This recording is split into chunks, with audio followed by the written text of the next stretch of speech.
Hello बच्चों, let's read the question. The figure shows the velocity v of a particle plotted against time t.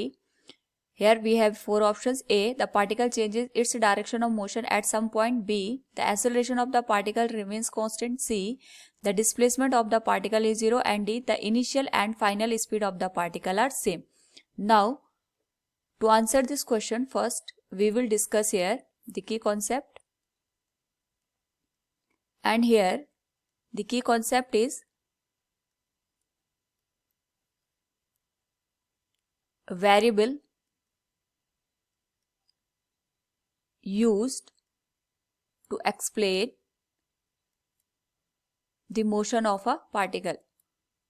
Now यहाँ पे जो हमारे पास object motion में होता है उसको एक्सप्लेन या उसको अंडरस्टैंड करने के लिए हमारे पास डिफरेंट वेरिएबल्स होते हैं, like velocity, speed, displacement, acceleration. तो उन्हीं के करस्पॉन्डिंग यहाँ पे जो हमारे पास इक्वेशंस बनती है और ग्राफ बनता है उसके करस्पॉन्डिंग हम यहाँ पे इस क्वेश्चन का आंसर करेंगे. तो हमारे पास जो वेलोसिटी और टाइम का ग्राफ दे रखा है according to the given condition, सबसे पहले हम यहाँ पे ये देखते हैं कि हमारे पास जो एक्सेलरेशन है वेलोसिटी और टाइम के ग्राफ से हम उसको किस तरीके से फाइंड आउट कर सकते हैं, क्योंकि हमारे पास यहाँ पे एक्सेलरेशन के बारे में पूछा गया है, डिस्प्लेसमेंट के बारे में पूछा गया है और इसकी डायरेक्शन के बारे में पूछा गया है. तो सबसे पहले अगर हम यहाँ से कैलकुलेट करें इसके एक्सेलरेशन के बारे में, तो we know that acceleration is the rate of change of velocity with respect to the time. और जो हमारे पास यहाँ पे वीटी ग्राफ होता है, वीटी ग्राफ का जो स्लोप बनता है वही हमारे पास यहाँ पे एक्सेलरेशन के बराबर निकल के आता है. तो यहां से अगर हम देखें तो जो ग्राफ है इसको हम दो पार्ट में ब्रेक करते हैं. एक तो 0 से लेके t का टाइम है, दूसरा t से लेके 2t का टाइम हमें यहाँ पे दे रखा है. और इसके करस्पॉन्डिंग यहाँ पे जो वैल्यूज है इसको हम यहाँ पे कंसिडर करते हैं. It is given as minus of v naught और ये हमारे पास आ गई v नॉट के बराबर. Minus of v not it is the initial velocity of the particle. यहाँ पे जब टाइम की वैल्यू 0 थी तो उसकी जो वेलोसिटी है it is minus of v naught, और जो यहाँ पे 2t टाइम के बाद इसकी जो वेलोसिटी होगी it will be equal to v naught. Now यहाँ से अगर हम स्लोप देखें, we can say from 0 to t time, अगर हम इसके लिए स्लोप देखें तो यहाँ से ये हमारे पास थीटा के बराबर निकल के आएगा.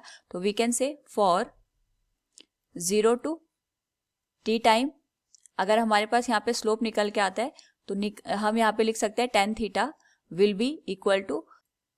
नाउ यहाँ पे अगर हम tan थीटा की वैल्यू देखें तो ये हो जाएगा perpendicular, that is v not divided by time. तो ये हमारे पास एक्सेलरेशन की वैल्यू निकल के आएगी, क्योंकि v नॉट की वैल्यू कांस्टेंट है और टाइम इज आल्सो कांस्टेंट. तो जो a हमारे पास निकल के आएगा इसकी वैल्यू यहाँ पे कांस्टेंट हमें देखने को मिलेगी. अगेन फॉर टाइम t2 अगर हम इस पर्टिकुलर टाइम पीरियड के लिए बात करेंगे तो यहाँ से जो हमारे पास स्लोप की वैल्यू आएगी it will be equal to the acceleration a. और यहाँ से अगर हम इसके एक्सेलरेशन की बात करेंगे और स्लोप की बात करेंगे it will be given as, अगर हम इसको θ1 कंसीडर करें फॉर टाइम बिंग, तो यहाँ पे जो tan θ1 है इसकी वैल्यू आएगी perpendicular, that will B v not divided by base.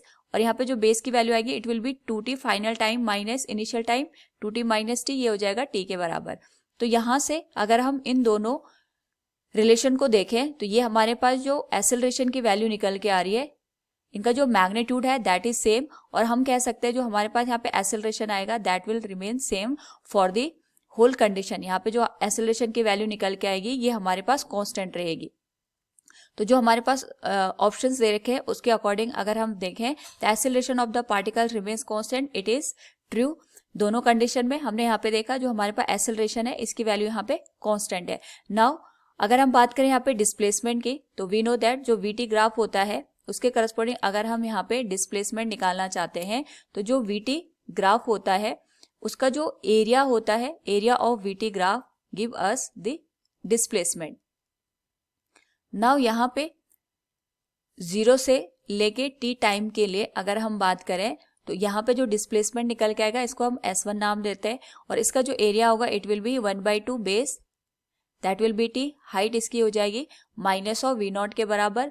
तो टोटल हमारे पास डिस्प्लेसमेंट यहाँ पे निकल के आएगा minus v not into t divided by 2. ये हमारे पास बन जाएगी इक्वेशन नंबर फर्स्ट. सिमिलरली यहाँ पे t से लेके 2t टाइम के लिए अगर हम बात करें डिस्प्लेसमेंट की तो इसको हम S2 से इंडिकेट कर सकते हैं. It will be half, base हमारे पास बनेगा that will be 2t minus t multiplied with height that will be v naught, और इस वैल्यू को अगर हम यहाँ पे सॉल्व करें we can say it will become v naught by 2 multiplied with t के, ये हमारे पास बन जाएगी इक्वेशन नंबर सेकेंड। तो जो टोटल डिस्प्लेसमेंट होगा वी कैन से, अगर हम दोनों इक्वेशन को यहाँ पे ऐड कर दें, total displacement for this particular case will be S1 plus S2, दोनों एरिया हमारे पास यहाँ पे ऐड हो जाएंगे। तो दोनों एरिया को अगर हम ऐड करें it will become minus of v naught into t divided by 2 plus v naught into t divided by 2, displacement की वैल्यू हो गई 0।